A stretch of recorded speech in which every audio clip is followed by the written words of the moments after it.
हरे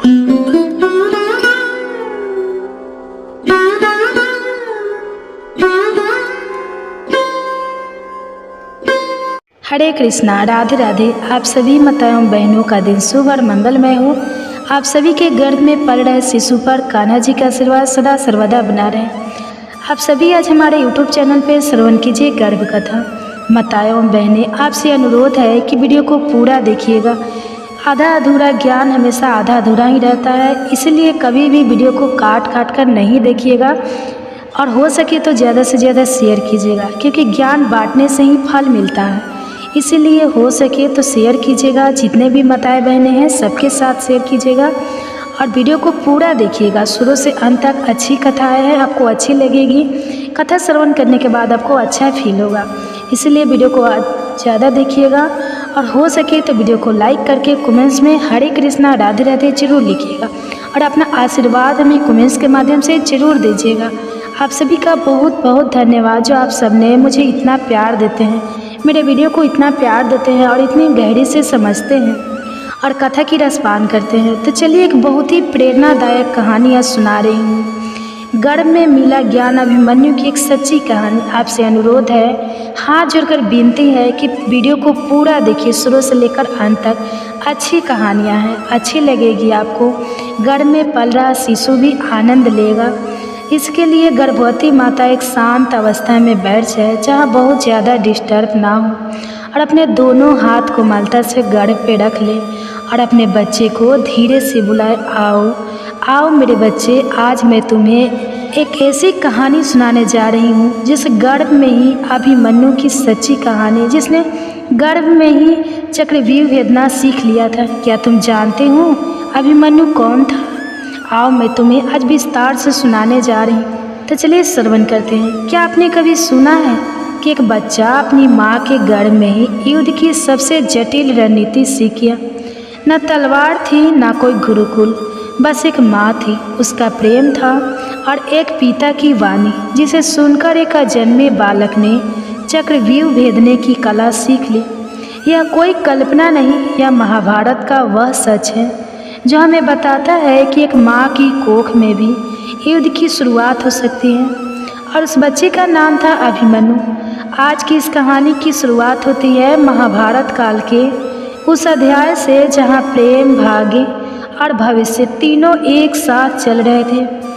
अर्जुन पांडव में सबसे पराक्रमी, सबसे निपुण धनुर्धर उस समय अपने 12 वर्षों के वनवास के अंतिम पड़ाव पर थे। तीर्थ यात्राओं और आत्मचिंतन के माध्यम से वह अपने जीवन को दिशा देने की कोशिश कर रहे थे। उन्होंने अपनी यात्रा के दौरान कई और मुनियों से ज्ञान प्राप्त किया, लेकिन अतः उनका मार्ग उन्हें ले आया द्वारिका। द्वारिका भगवान श्री कृष्ण की नगरी, धार्मिकता, संस्कृति और संगीत का एक अद्भुत संगम। अर्जुन द्वारिका पहुँचे तो वहाँ का वातावरण पूरी तरह अलग था। समुद्र की लहरें, मंदिरों की घंटियाँ और कृष्ण की नगरी की दिव्यता, यह सब कुछ जैसे उनके थके हुए मन को शांति देने आए हो। और यही उनकी भेंट होती है सुभद्रा से। सुभद्रा भगवान श्री कृष्ण और बलराम की बहन, एक अत्यंत सुंदर, सौम्य, गुणवान और तेजस्वी कन्या। जब अर्जुन ने पहली बार सुभद्रा को देखा, वो भगवान रुक्मणी के मंदिर से लौट रही थी। सफ़ेद वस्त्र, हाथों में पूजा की थाली और चेहरे पर एक शांत तेज। अर्जुन की दृष्टि कुछ क्षणों तक स्थिर रह गई। वो केवल सौंदर्य नहीं देख रहे थे, वो एक ऐसे व्यक्तित्व को देख रहे थे जिसमें भविष्य की माता, भावी रानी और एक वीर योद्धा की जननी छिपी थी। अर्जुन मन ही मन बोल पड़े, यदि स्त्री से कोई पुत्र जन्म ले तो वह निश्चित ही महापुरुष होगा। श्री कृष्ण का दृष्टिकोण, श्री कृष्ण अर्जुन की मन स्थिति को भांप गए थे। वे मुस्कुराए और बोले, पार्थ, तू तीर्थों की यात्रा पर निकला था, लेकिन तुझे अपनी संतान का तीर्थ मिलने आया है। सुभद्रा कोई सामान्य कन्या नहीं, वह उस यज्ञ की अग्नि है जिसमें धर्म का बीज अंकुरित होगा। अर्जुन थोड़ा संकोच में थे, क्योंकि सुभद्रा यादव कुल की राजकुमारी थी और बलराम चाहते थे कि सुभद्रा का विवाह गुरु वंश के बाहर हो। लेकिन श्री कृष्ण ने कहा, सच्चा विवाह वही है जहाँ मन और कर्म दोनों शुद्ध हों। सुभद्रा तेरे पति की सहचरी है, तेरे भावी पुत्र की माता है, अब तुझे पहल करनी होगी। सुभद्रा का भी मन मौन में उतर दे रहा था। अर्जुन की विनम्रता, उनकी वीरता और उनका धर्म के प्रति समर्पण सब कुछ सुभद्रा के हृदय को छू गया था। अर्जुन और सुभद्रा के बीच कुछ दिनों में आत्मीयता बढ़ी। वो एक दूसरे से धर्म, जीवन और भविष्य पर बात करने लगे। एक दिन समुद्र तट पर बैठे हुए सुभद्रा ने अर्जुन से पूछा, क्या आपको कभी डर लगता है युद्ध से? अर्जुन मुस्कुराए, हाँ, जब मैं सोचता हूँ कि मेरे भीतर कोई ऐसी शक्ति ना हो जो मेरी संतति को आगे ले जाए, तब डर लगता है। सुभद्रा बोली, तो हम दोनों एक ऐसा जीवन रचे जहाँ भय नहीं, संस्कार हो। सुविवाह और गर्व की ओर पहला कदम। श्री कृष्ण के आशीर्वाद और योजना से अर्जुन और सुभद्रा का विवाह हुआ। एक दिव्य उत्सव की तरह शंखनाद, मंत्र, पुष्प वर्षा। और उसी दिन भगवान श्री कृष्ण ने सुभद्रा के कान में कहा, अब तू केवल मेरी बहन नहीं, अब तू एक संस्कार देने वाली माँ बनेगी। तेरे गर्भ में जो आत्मा आएगी वो केवल योद्धा नहीं, वो धर्म का पूर्ण निर्माण करेगा। और यही से उस कथा की शुरुआत होती है जो केवल युद्ध के मैदान तक सीमित नहीं है, बल्कि गर्भ में शुरू हुई एक महान गाथा कथा है। एक माँ, एक पिता और एक अजन्मे बच्चे के बीच का ऐसा पवित्र संवाद जिसने जन्म दिया अभिमन्यु को। विवाह के कुछ महीनों बाद सुभद्रा ने अर्जुन को वह शुभ समाचार दिया जिसका वह हृदय से इंतजार कर रहे थे। प्रभु, मेरे गर्भ में आपके पुत्र का जीवन अंकुरित हो चुका है। अर्जुन कुछ क्षणों तक मौन रह गए। उनके मन में जैसे कोई अनदेखा दीपक जल उठा। उन्होंने सुभद्रा के चरणों में सिर रखकर कहा, तुम केवल मेरी पत्नी नहीं, अब इस राष्ट्र की भावी शक्ति की जननी बन चुकी हो। और वहीं से शुरू हुई गर्भ शिक्षा की वो यात्रा जिसे आज भी इतिहास सिर झुकाकर याद करता है। गर्भ संस्कार की शुरुआत अर्जुन ने अपने शास्त्रों को शांति से एक ओर रख दिया। अब उनकी तलवार, उनका धनुष, वाणी, विचार और ध्यान बन गए थे। उन्होंने निश्चय किया, मैं अपने पुत्र को गर्भ से ही योद्धा बनाऊंगा, लेकिन केवल बाहुबल से नहीं, बुद्धि, विवेक और धर्म से सुसज्जित योद्धा।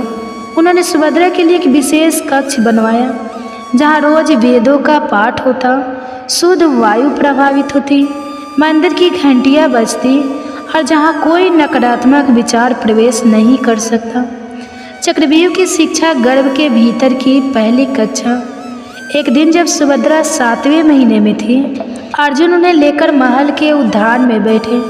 चारों ओर नीम की छाया, हरे वृक्षों की मंद हवा और शांत वातावरण में अर्जुन ने कहना शुरू किया, प्रिय, आज मैं तुम्हें वह युद्ध प्रणाली समझाऊंगा जिसे चीर पाना किसी साधारण योद्धा के बस की बात नहीं होती। इसका नाम है चक्रव्यूह। सुभद्रा ने उत्सुकता से कहा, क्या यह रचना युद्ध को जीतने का उपाय है? अर्जुन बोले, नहीं, यह रचना युद्ध को रोकने का उपाय है। जो इसे समझ ले वह शांति तक पहुंच सकता है। और फिर उन्होंने सुभद्रा को बताना शुरू किया कैसे चक्रव्यूह 7 परतों का एक घूर्णशील कवच होता है। हर परत एक भ्रूण है, हर द्वार पर एक महारथी होता है और प्रवेश करते करते योद्धा अपने आप को भूल जाता है। गर्भ में सुन रहा था कोई जब अर्जुन यह सब समझा रहे थे। सुभद्रा तो केवल श्रोता थी, लेकिन कोई और था जो हर शब्द को आत्मा की गहराई से सुन रहा था। वो था अजन्मा अभिमन्यु, गर्भ में परंतु पूर्ण चेतना में। जैसे जैसे अर्जुन चक्रव्यूह की परतों की बात करते, अभिमन्यु की गति बढ़ती जाती। सुभद्रा ने अर्जुन का हाथ पकड़ा और कहा, मुझे लगता है मेरा गर्भ मुझे उत्तर दे रहा है। अर्जुन मुस्कुराए और बोले, वह कोई साधारण आत्मा नहीं है, उसे यह ज्ञान अब आत्मा की स्मृति में अंकित हो रहा है। अधूरी शिक्षा एक नियति लेकर जब अर्जुन 7वीं परत तक पहुँचे और बाहर निकलने की विधि बताने ही वाले थे, सुभद्रा को अचानक नींद आने लगी। गर्भ का भार, मौसम की गर्मी और गढ़ ज्ञान की थकान। सुभद्रा सो गई। अर्जुन ने भी बात रोक दी, पर शायद नियति को यही मंजूर था। अभिमन्यु ने चक्रव्यूह में प्रवेश करना सीख लिया था, पर निकलने का मार्ग अधूरा रह गया। पर श्री कृष्ण की दृष्टि में यह भी पूर्ण था। शाम को श्री कृष्ण महल आए। उन्होंने सुभद्रा के सोते हुए चेहरे को देखा, फिर अभिमन्यु के गर्भ की ओर दृष्टि की। मुस्कुराकर बोले, बालक ने जितना सुन लिया वही योगों के लिए पर्याप्त है, क्योंकि इसमें केवल अर्जुन की वाणी नहीं थी, इसमें माँ की उपस्थिति, प्रेम और शक्ति भी समाहित थी। उन्होंने सुभद्रा के सिर पर हाथ रखा और कहा, यह बालक तुम्हारे गर्भ से नहीं, तुम्हारी श्रद्धा से जन्म लेगा और यहीं से बन गया वह आधार जिस पर जन्मा इतिहास का सबसे तेजस्वी योद्धा अभिमन्यु। तो दोस्तों, आज आपने सुना कि कैसे अर्जुन ने गर्भवती सुभद्रा को चक्रव्यूह की जटिल रचना समझाई और कैसे माँ के गर्भ में पल रहा बालक अभिमन्यु हर शब्द को आत्मा में उतारता चला गया, लेकिन वो ज्ञान अधूरा रह गया। कहते हैं जन्म तो हर कोई लेता है, लेकिन कुछ जन्म इतिहास की दिशा मोड़ने आते हैं। आज हम बात कर रहे हैं अभिमन्यु की, जिसने गर्भ में ज्ञान पाया और जन्म लेकर उसे धर्म की रक्षा के लिए शस्त्र बन लिया। अभिमन्यु का जन्म एक दिव्यता की अनुभूति। पौष माह की एक शांत चंद्र प्रकाश से भरी रात थी। महल के आंगन में तुलसी के पौधे के पास दीपक टिमटिमा रहा था। सभी वेद पाठी ब्राह्मण वैदिक मंत्रों का जाप कर रहे थे।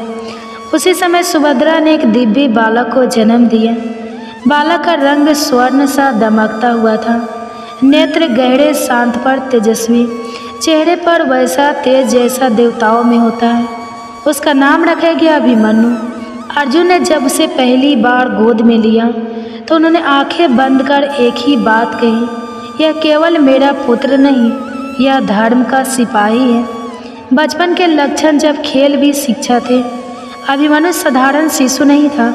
जहाँ अन्य बच्चे खिलौने से खेलते, वहाँ वह लकड़ी की तलवार से यद्धाव जैसी मुद्राओं का अभ्यास करता।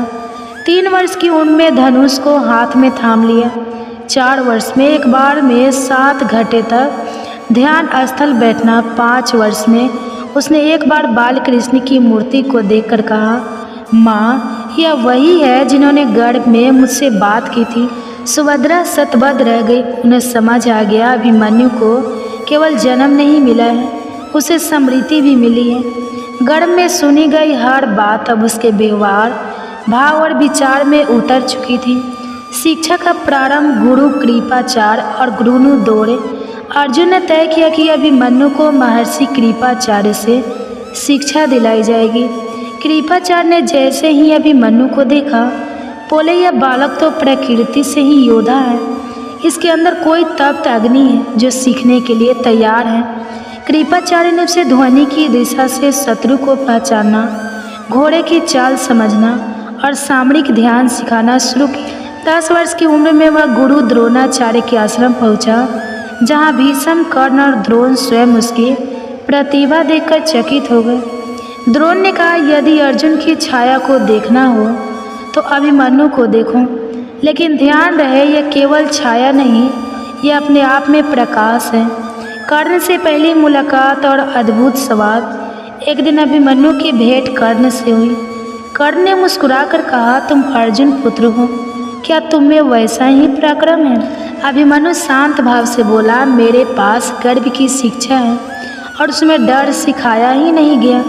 सभी विस्मित रह गए। शब्दों में ना अहंकार था ना व्यंग, बस एक गर्भ में बोई गई आत्मा की स्पष्टता थी। कृष्ण का आशीर्वाद। श्री कृष्ण ने जब अभिमन्यु को पहली बार ध्यान करते देखा तो बोले, इस बालक को अब मेरी जरूरत नहीं है, यह स्वयं स्वर बन चुका है।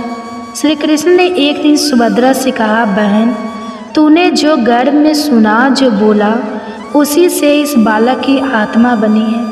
तूने केवल एक शरीर नहीं रचा, तूने धर्म का भविष्य गढ़ा है। संक्षेप में अभिमन्यु का जन्म ध्यान, श्रद्धा और ज्ञान से सींचा गया था।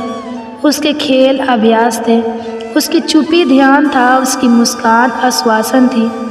अभिमन्यु वो था जो गर्भ की गहराइयों में ज्ञान को पहचान चुका था और अब समय आने पर उसे संसार के सामने दिखाने वाला था। अगले भाग में जानेंगे जब कुरुक्षेत्र का युद्ध आया और कैसे 16 साल का एक बालक एक पूरी सेना के सामने अकेला खड़ा हो गया और इस तरह जन्म हुआ अभिमन्यु का, वो बालक जो गर्भ में ही युद्ध की शिक्षा लेकर आया। एक ऐसा योद्धा जिसकी आभा बचपन से ही सबको चौंका देती थी। पर दोस्तों, यह तो बस शुरुआत है, क्योंकि अब शुरू होगी उसकी असली शिक्षा, वो साधना, वो सीख जो उसे बनाएगी महाभारत के युद्ध का सबसे वीर योद्धा। आप सभी के घर में पल रहे शिशु पर कान्हा जी का आशीर्वाद सदा सर्वदा बना रहे। आज आप हमारे चैनल पे श्रवण कीजिएगा गर्भ कथा। अगर कहानी अच्छी लगेगी तो वीडियो को लाइक कीजिएगा और चैनल पे नए हैं तो चैनल को सब्सक्राइब करके बेल आइकन को ऑन कर लीजिएगा, ताकि ऐसे ही गर्भ कथा के नोटिफिकेशन आप सभी माताओं बहनों को सुबह सबसे पहले आपके पास पहुँचे। हो सके तो ज़्यादा से ज़्यादा शेयर कीजिएगा, ताकि हमारे जितने भी माताएं बहनें हैं सबके साथ ये वीडियो पहुँच सके। तो आइए बड़ी ही प्रसन्नचित मन से इस कथा की रसपान करते हैं। हम हर माँ अपनी संतान में सती का दीप गुण देखना चाहती हैं, और जब सती की बात हो और राजा हरिश्चंद्र का नाम ना आए, ऐसा कैसे हो सकता है? हाँ, यह बात हजारों वर्ष पूर्व सतयुग की है और आज उन्हीं की कथा सुनाने का मन है, ताकि हमारे बच्चे समझ पाए संकल्प के लिए कितनी कठिन परीक्षा का सामना भी करना पड़ता है। कैसे कोई वंश अपनी कृति को पाता है जहाँ स्वयं भगवान जन्म लेते हैं। हमें कलयुग में कई बार अच्छे कार्य करना मुश्किल लगता है, पर अगर हम समझ पाए तो समझेंगे कि सतयुग में भी यह आसान तो नहीं था। आइए आज उन्हीं महान राजा हरिश्चंद्र की कथा सुनाते हैं। हरिश्चंद्र धर्म की राह पर चलने वाले, जिन्होंने अपने जीवन में कभी झूठ नहीं बोला, प्रजा को पुत्र पुत्री के समान पालन किया। वैसे धर्मात्मा कर्मयोगी राजा थे जिनकी चर्चा दूर दूर तक थी। लेकिन एक वो पल आया जब वे अपना स्वयं खो बैठे। उन्होंने तपस्या में लीन विश्वामित्र को भला बुरा कहना शुरू कर दिया। ऐसा कभी कभी होता है कि अच्छा इंसान भी किसी एक पल में कमज़ोर पड़ जाता है।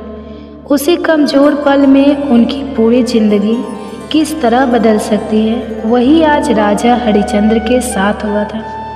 उनकी ऊंची आवाज़ और कड़वे शब्दों से ऋषि विश्वामित्र की तपस्या भंग हो चुकी थी। उनके वर्षों की साधना मिट्टी में मिल गई। उसी वक्त राजा को होश आया कि उनसे कितनी बड़ी गलती हो गई। उधर महर्षि का चेहरा क्रोध से तमतमा रहा था। उन्होंने गुस्से में सामने खड़े राजा को देखा और गरजते हुए बोले, राजन, तुम्हारा यह अहंकार तुम्हें बहुत भारी पड़ेगा। राजा तुरंत उनके चरणों में गिरकर माफ़ी मांगने लगे। अपने सत्कर्मों की दुहाई दी। कहा जो कुछ हुआ वह गलती से हुआ, वह उनके वश में नहीं था। लेकिन अब कोई फायदा नहीं था। वे यह घनघोर पाप कर चुके थे और महर्षि किसी भी सूरत में उन्हें बिना दंड दिए छोड़ने वाले नहीं थे। राजा जानते थे कि उन्हें अपनी भूल का प्रायश्चित करना ही होगा। उनका धर्म और आदर्श भी तो यही कहता था। इसलिए भरे हुए गले से बोले, मुझसे भूल हो गई महर्षि, मैं आपकी भूल का पश्चाताप करने को प्रस्तुत हूँ। यह भूल नहीं राजन, अपराध है और अपराध का दंड तो भुगतना ही होगा। विश्वामित्र की तेज तर्रार आवाज़ गूंज उठी। दंड यह था कि राजा हरिश्चंद्र को अब अपना राजपाट, संपत्ति सब कुछ विश्वामित्र को सौंप कर अपने परिवार के साथ राज्य छोड़ना होगा। राजपाट, धन दौलत से हरिश्चंद्र को कोई मोह नहीं था, लेकिन प्रजा को छोड़कर जाने के ख्याल से ही उनका चेहरा पीला पड़ गया। प्रजा उन्हें पिता की तरह सम्मान देती, भगवान की तरह उन पर विश्वास रखती। लेकिन राजा इक्ष्वाकु वंश के वंशज थे, जिसमें आगे चलकर पुरुषोत्तम श्री राम जन्मे। धर्म के मार्ग से उन्हें कौन डिगा सकता था? फिर वो तो सत्यवादी भी थे। उनके अनुसार यही सत्य था कि उन्होंने महर्षि की तपस्या भंग की। इसलिए उन्होंने बिना किसी वाद विवाद के महर्षि की आज्ञा स्वीकार कर ली और अपनी पत्नी ताराती और पुत्र रोहिताक्ष के साथ काशी की ओर चल पड़े। काशी साधु संत और सन्यासियों की शरण स्थली थी, जहाँ गंगा का पवित्र जल सारे पाप धो डालता था। रास्ते में राजा हरिश्चंद्र अपनी पत्नी और बेटे के उदास चेहरे देख रहे थे। रेशमी साड़ी और गहनों से सजी तारामती को सफ़ेद वस्त्र में लिपटा देखकर उनका मन रो रहा था, लेकिन उनके कदम नहीं रुके। मासूम बेटे के धूप में लाल होते गाल, कोमल पैरों के नीचे चुभते पत्थर भी उन्हें धर्म से नहीं डिगा सके। काश वो जानते थे कि उनके साथ जो हो रहा है वह केवल भाग्य का खेल नहीं था। इसके पीछे ऋषि विश्वामित्र और वशिष्ठ के बीच की प्रतिस्पर्धा छिपी हुई थी। इक्ष्वाकु वंश के कलयुग महर्षि वशिष्ठ जानिमा जाने ऋषि थे, लेकिन विश्वामित्र उन्हें अपने से श्रेष्ठ मानने को कभी भी तैयार नहीं होते थे। उन्हें लगता था कि वशिष्ठ का मान सम्मान सिर्फ इसलिए है क्योंकि वे राजवंश से जुड़े हैं। एक दिन ऋषि मुनियों की सभा में महर्षि वशिष्ठ ने अपने शिष्य राजा हरिश्चंद्र की प्रशंसा करते हुए कहा कि उसे सत्य के मार्ग से डिगाना बहुत मुश्किल है। वह देवताओं की तरह पूजनीय है। बस यही बात विश्वामित्र को चुभ गई। उन्होंने क्रोधित होकर कहा कि पृथ्वी का कोई भी मनुष्य देवता की बराबरी नहीं कर सकता, और मैं इस बात को प्रमाणित करके दिखाऊंगा, और इसलिए यह माया लीला रची गई थी। महर्षि विश्वामित्र कई महीनों से वशिष्ठ के दावों को गलत साबित करने की कोशिश में थे, और आज राजा हरिश्चंद्र की जरा सी चूक ने उन्हें यह मौका दे दिया था। स्वर्गलोक में देवी देवता मुनियों और महर्षियों के बीच बैठे गुरु वशिष्ठ मुस्कुरा उठे। वे जानते थे कि विश्वामित्र हरिश्चंद्र की कठिन परीक्षा लेंगे, लेकिन उन्हें अपने शिष्य पर पूर्ण यकीन था। ऋषियों के बीच किस लड़ाई से अनजान राजा हरिश्चंद्र काशी की ओर बढ़ रहे थे। वे तीनों अभी कुछ ही दूर चले थे कि अचानक महर्षि विश्वामित्र फिर उनके सामने आ खड़े हुए। उनका चेहरा बता रहा था कि सिर्फ राजपाट लेकर उन्हें चैन नहीं मिला। उन्हें अभी तो राजा की ओर अधिक परीक्षा लेनी थी। राजा अपने नगर की सीमा लांघ चुके थे। पीछे पूरा नगर आंखों में आंसू लिए उन्हें विदा कर रहा था, और आगे विश्वामित्र आंखों में अंगारे लिए उन्हें घूर रहे थे। राजा ने उनके सामने सिर झुका दिया। महर्षि ने भ्रुकुटी चढ़ाई, माथे पर बल डाला और बोले, महर्षि, दान तो तुमने दे दिया, लेकिन मेरी दक्षिणा का क्या? क्या तुम ब्राह्मण को दक्षिणा से वंचित रखकर पाप के भागी बनना चाहते हो? हरिश्चंद्र संयमित स्वर्ग में बोले, महाशय, आप राजकोष से जितना धन चाहे ले सकते हैं। महर्षि भड़क गए। राजकोष, उस पर अब तुम्हारा क्या अधिकार है? राजकोष अब मेरा है। क्या मेरी ही चीज़ मुझे दान करोगे? हरिश्चंद्र को अपनी भूल का एहसास हुआ। उन्होंने हाथ जोड़कर कहा, क्षमा करे ऋषिवर, बस मुझे 1 महीने का समय दे ताकि मैं आपकी दक्षिणा का प्रबंध कर सकूं। लगातार 1 महीने तक पैदल चलने के बाद हरिश्चंद्र अपने परिवार के साथ काशी पहुँचे। वे थक चुके थे। उनकी पत्नी तारामती और पुत्र रोहिताक्ष भी अब 1 कदम चल पाने की हालत में नहीं थे। हरिश्चंद्र कुछ खाने पीने का प्रबंध करने के बारे में सोचने लगे, लेकिन भिक्षा मांगना उन्हें शोभा नहीं देता था। उन्होंने विचार किया कि मेहनत करके 2 वक्त की रोटी कमाई जा सकती है। इसी सोच में डूबे थे कि सामने महर्षि विश्वामित्र आ गए। उन्होंने करीब आकर हाथ आगे बढ़ाया और कहा, मेरी दक्षिणा का इंतजाम हो गया। हरिश्चंद्र गंभीर स्वर में बोले, हो जाएगा इंतजाम महात्मन, अभी 1 दिन बाकी है। विश्वामित्र ने ढलते सूर्य की तरफ निगाह डाली और बोले, कल इसी वक्त फिर आऊँगा। सूर्यास्त से पहले दक्षिणा तैयार रखना, वरना तुम्हें और तुम्हारे परिवार को मेरे श्राप से कोई नहीं बचा पाएगा। हरिश्चंद्र सोच में डूब गए। उन्हें किसी श्राप का भय नहीं था, मुश्किलों की परवाह नहीं था, किसी कष्ट की चिंता नहीं थी। वे बस अभी अपनी पत्नी और अपने बेटे की भूख, उनकी पीड़ा को नहीं देख पा रहे थे। पति की बेचैनी तारामती से देखी नहीं गई। वो बोली, हमारे पास अब कोई रास्ता नहीं है, आप मुझे किसी व्यापारी को बेच दें, मैं उसकी मजदूरी कर लिया करूँगी।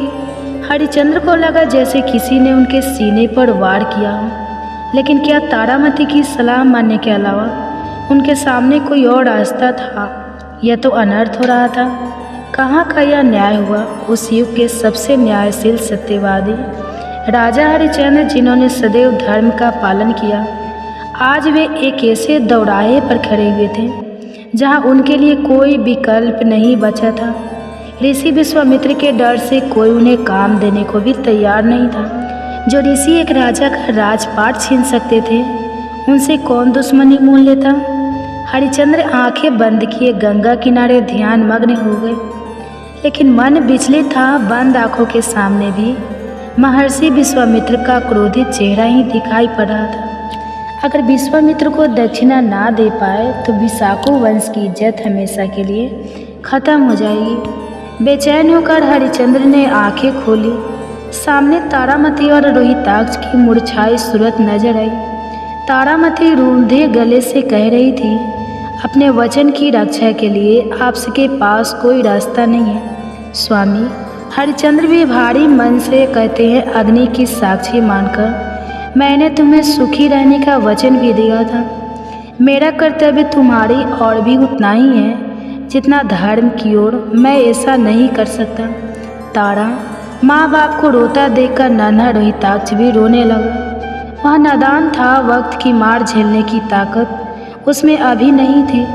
वह अपनी माँ का पल्लू खींचने लगा। मुझे प्यास लगी है, मुझे दूध पीना है। पिता की बाहों को जकड़ लिया। पिताजी, भूख लगी है, कुछ खाने को दीजिए। हरिश्चंद्र और तारामती समझ गए अब सचमुच कोई और राह नहीं बची है।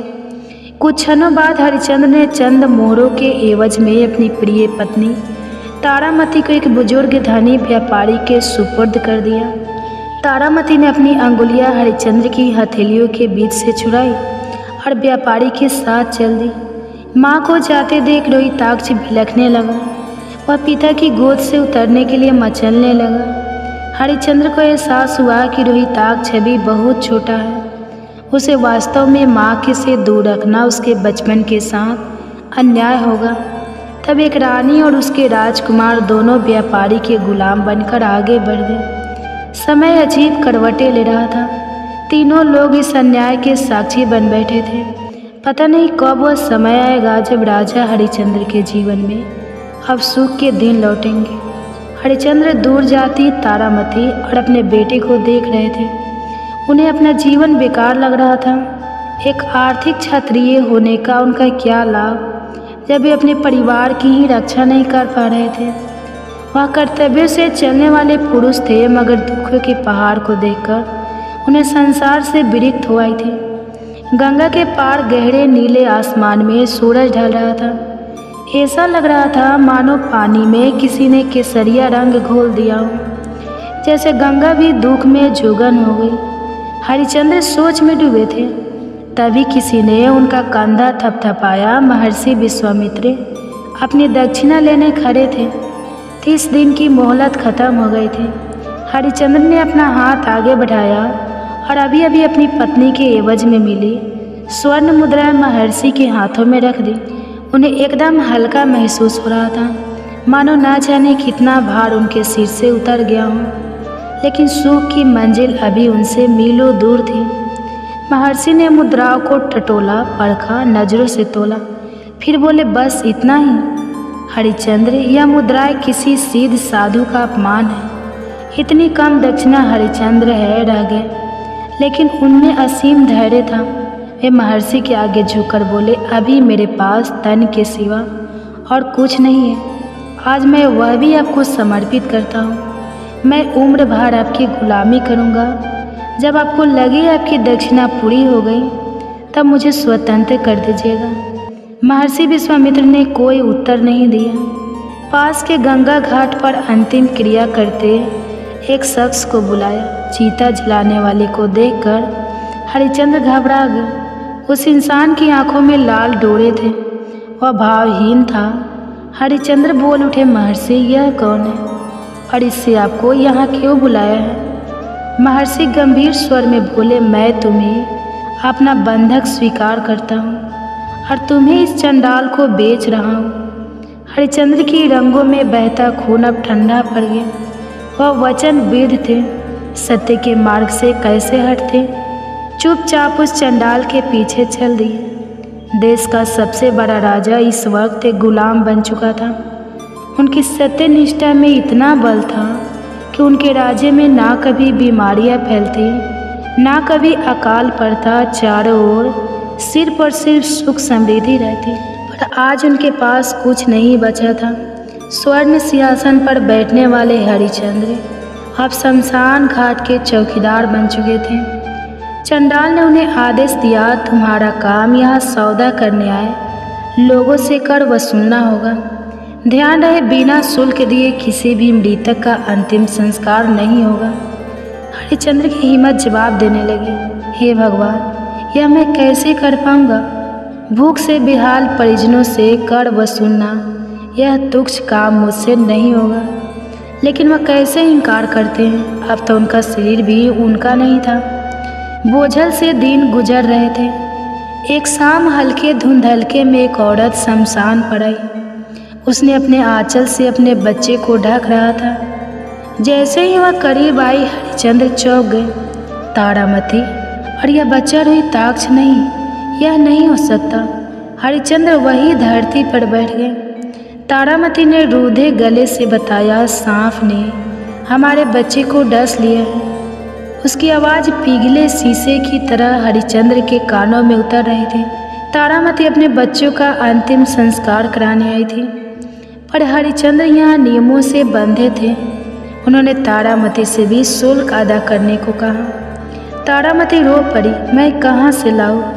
मेरा तो खुद अपने आप पर अधिकार नहीं है। अपने ही संतान को मैं यहाँ लेकर आई हूँ।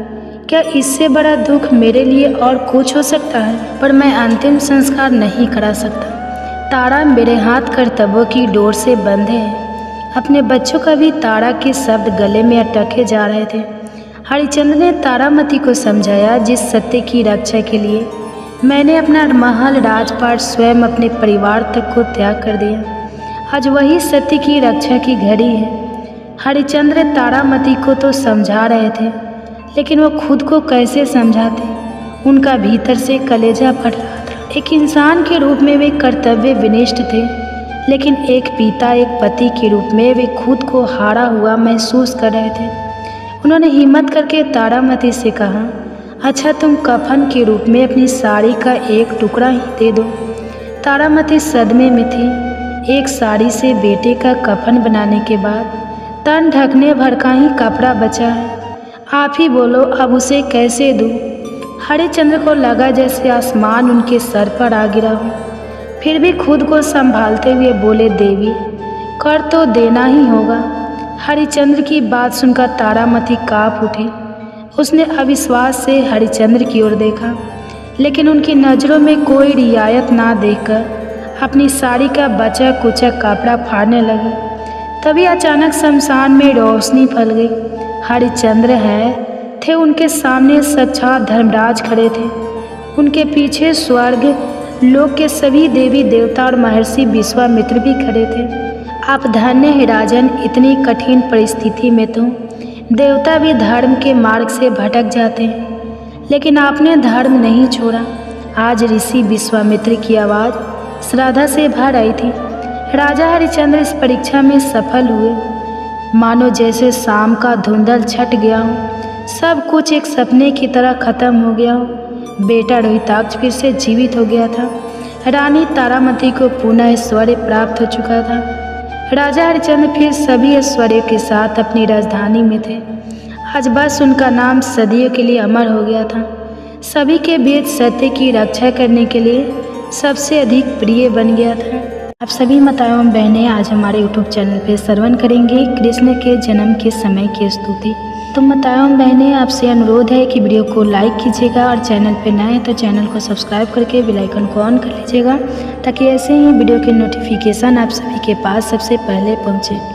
कहा जाता है कि गर्भावस्था में अगर पूरी भागवत ना भी सुन पाए तो कृष्ण के जन्म के समय की स्तुति अपने गर्भ में पल रहे शिशु को जरूर श्रवण कराना चाहिए। श्रवण करने से गर्भ में पल रहे शिशु पर भगवान के जैसे ही गुण आते हैं। तो आइए बड़े ही प्रसन्न चित्त मन से इस कथा का रसपान करते हैं।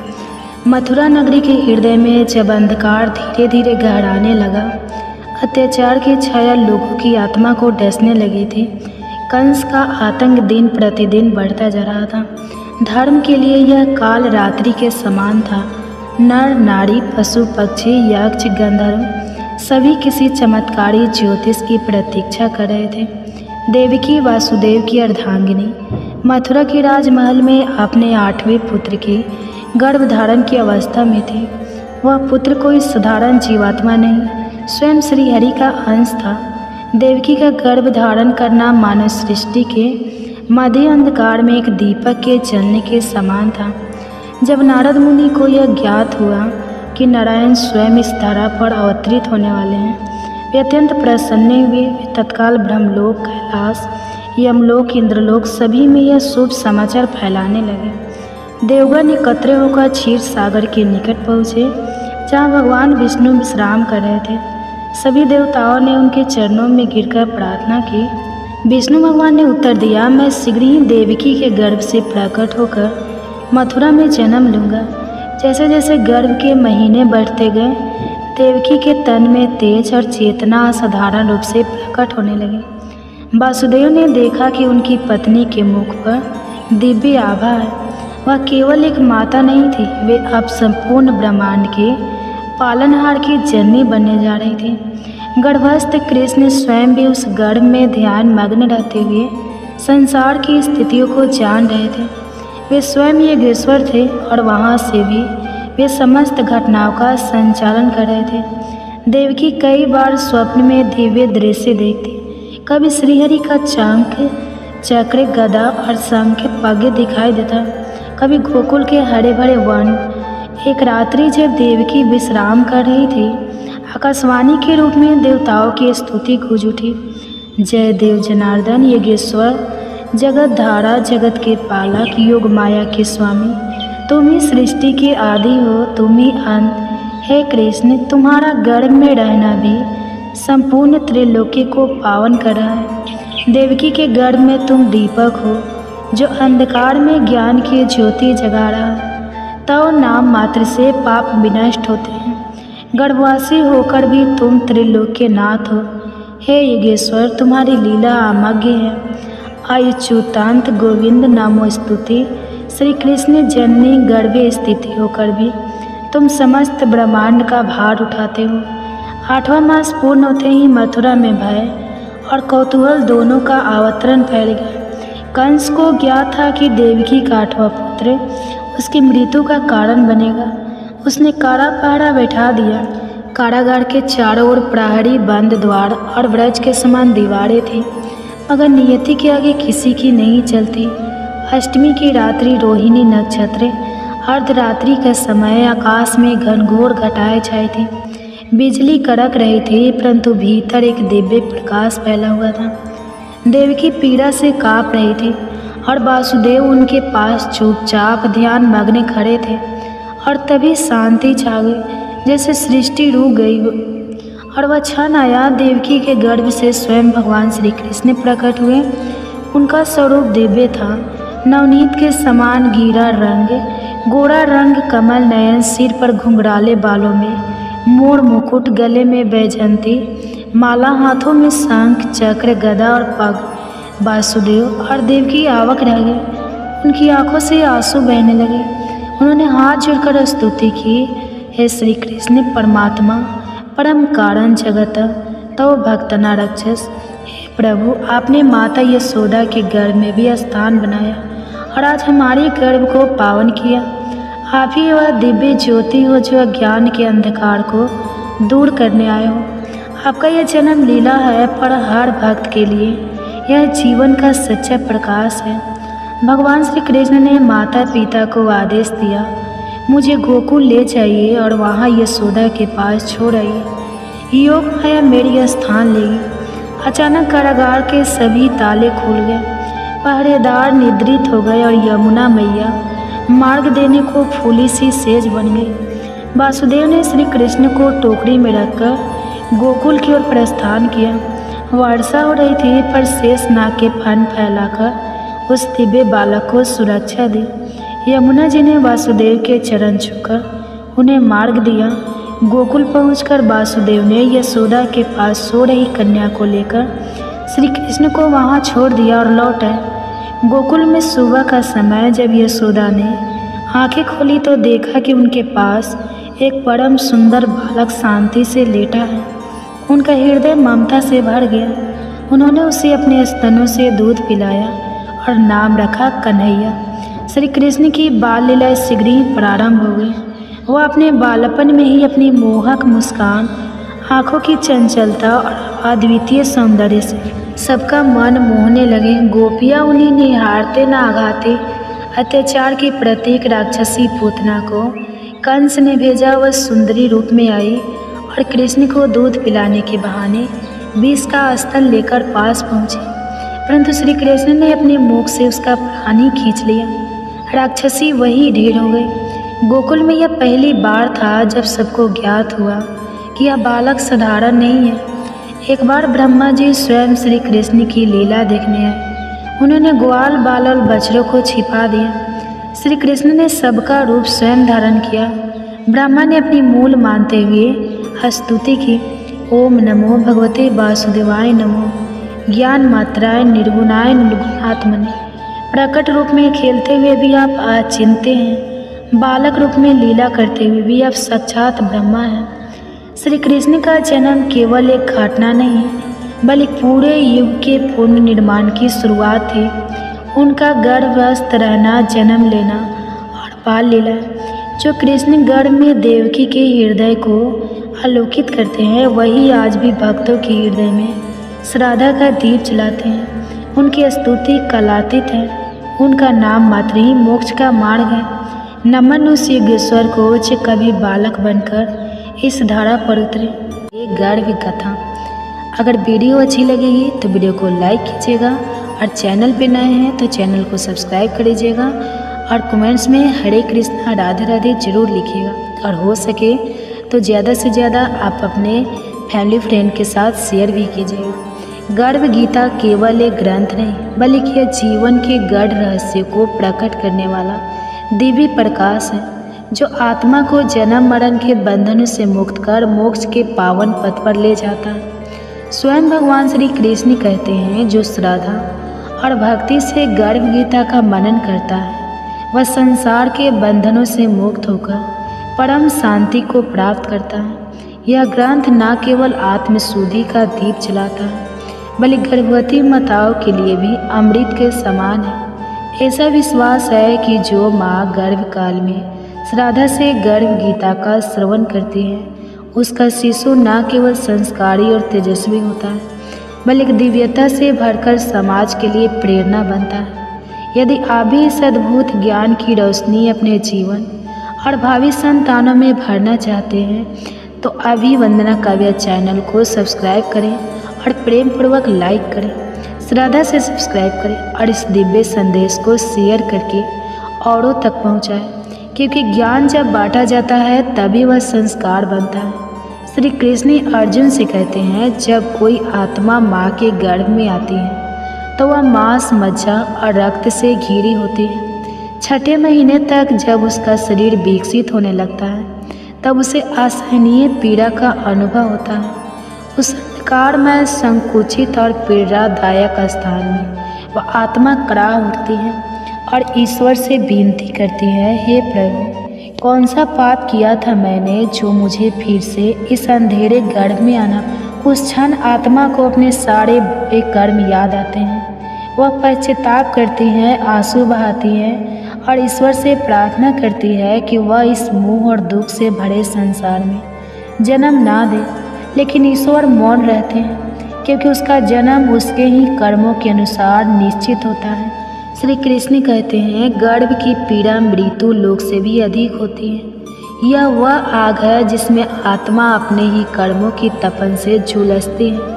वह आत्मा संकल्प करती है कि जन्म के बाद वह सच्चा जीवन जिएगी, ईश्वर का स्मरण करेगी, पुण्य कर्म करेगी, लेकिन जैसे जैसे जन्म समीप आता है वह सब कुछ भूलने लगती है और जन्म लेते ही सब भुला दिया जाता है। फिर से वही मोह, वही माया, वही भटकाव और पुनः जीवन कर्मों के उसी चक्रव्यूह में उलझ जाता है। गर्भ गीता में उस दिव्य सत्य का स्मरण कराती है जिसे आत्मा ने गर्भ में अनुभव किया था, एक बार फिर उस प्रकाश की ओर लौटने के लिए जहाँ से हम आए थे और जहाँ हमें लौटना है। गर्भ गीता केवल एक शास्त्र नहीं बल्कि मानव जीवन का दर्पण है। यह हमें यह समझने में सहायता करता है कि हमारे कर्म ही हमारे भविष्य की नींव है। यह ग्रंथ न केवल हमें आत्मज्ञान की ओर ले जाता है बल्कि हमारे जीवन को सच्चे अर्थों में सार्थक और प्रकाशमय बनाता है। गर्भ संस्कार की भक्ति और प्रभाव हमारे प्राचीन ग्रंथों में बार बार दर्शाए गए हैं। महाभारत में वीर अभिमन्यु इसका अनुपम उदाहरण है।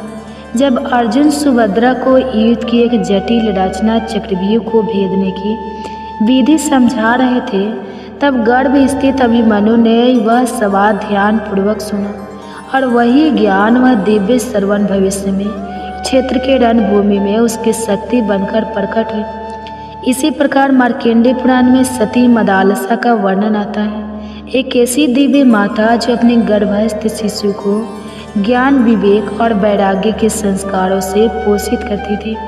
वे अपनी संतान के गुण, स्वभाव और चरित्र को उसी समय गढ़ देती थी जब वह केवल गर्भ में था। उनकी गोद में जन्म लेने वाला हर शिशु मुनियों जैसा शांत, ज्ञानी और सत्य पथ का अनुयायी होता। गर्भ गीता और ऐसे दिव्य उदाहरण हमें यह सिखाते हैं कि गर्भ केवल जीवन की शुरुआत नहीं बल्कि आत्मा के संस्कारों का बीजारोपण है।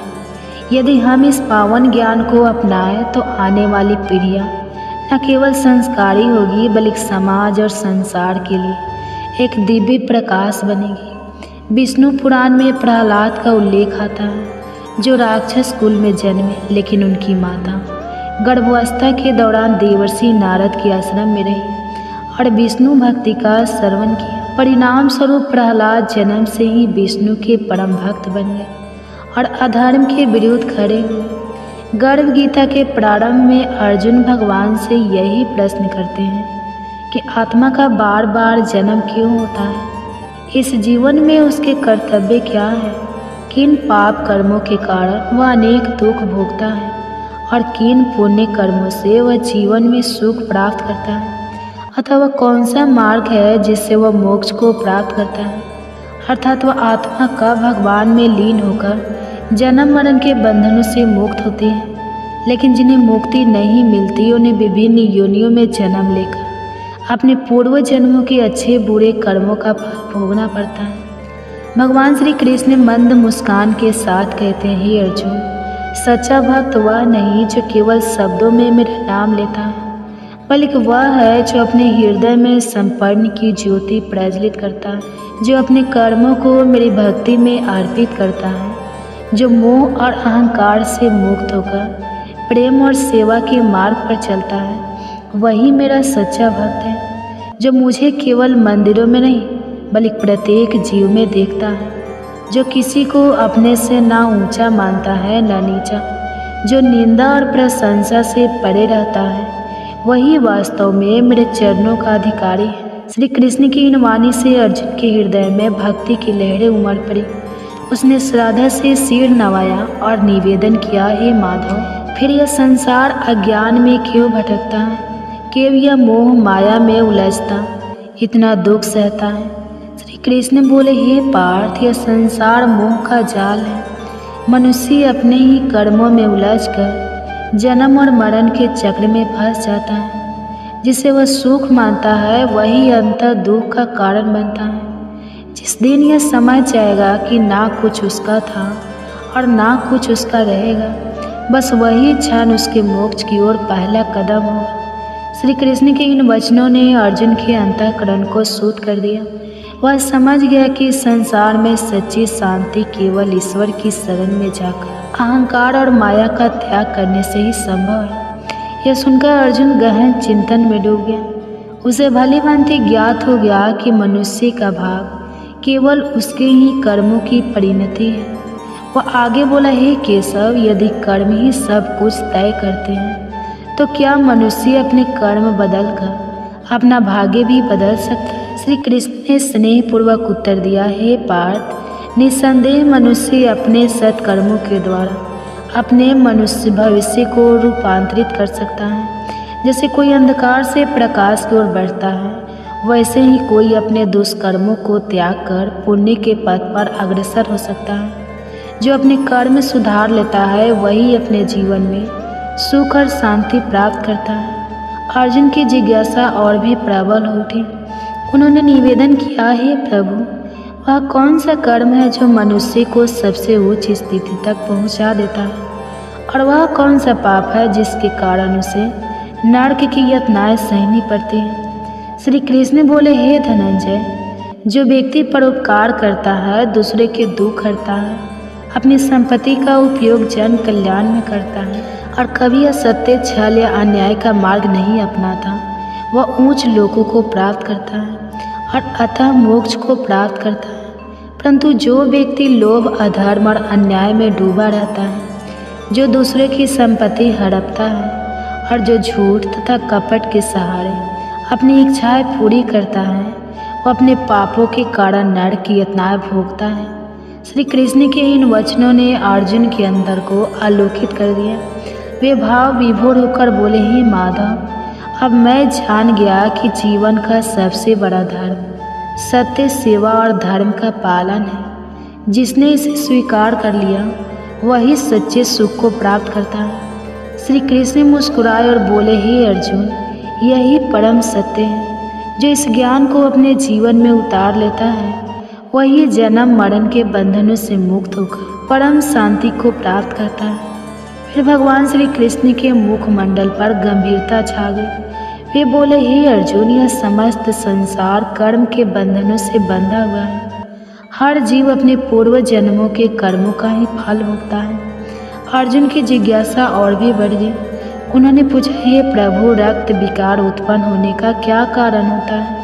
भगवान श्री कृष्ण ने उत्तर दिया, हे पार्थ, जो पुरुष प्राय स्त्रियों के साथ कपट करता है, जो अपने सुख और संपत्ति के लिए दूसरों का अपमान करता है, और अगले जन्म में रक्त विकार जैसी पीड़ाओं से ग्रस्त होता है।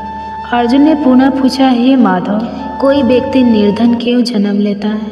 श्री कृष्ण बोले, हे अर्जुन, जो मनुष्य कभी भी दान नहीं करता, जो अपने धन को केवल अपनी सुख सुविधा में लगाता है और किसी भी सहायता नहीं करता, वह अगले जन्म में निर्धनता का जीवन पाता है।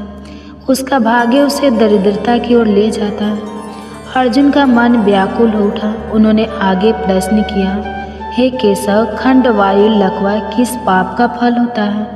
श्री कृष्ण ने उत्तर दिया, हे धनंजय, जो व्यक्ति अपने माता पिता का अपमान करता है, उनका तिरस्कार करता है और उनकी सेवा नहीं करता, उसे अगले जन्म में खंड, वायु का दंड भोगना पड़ता है।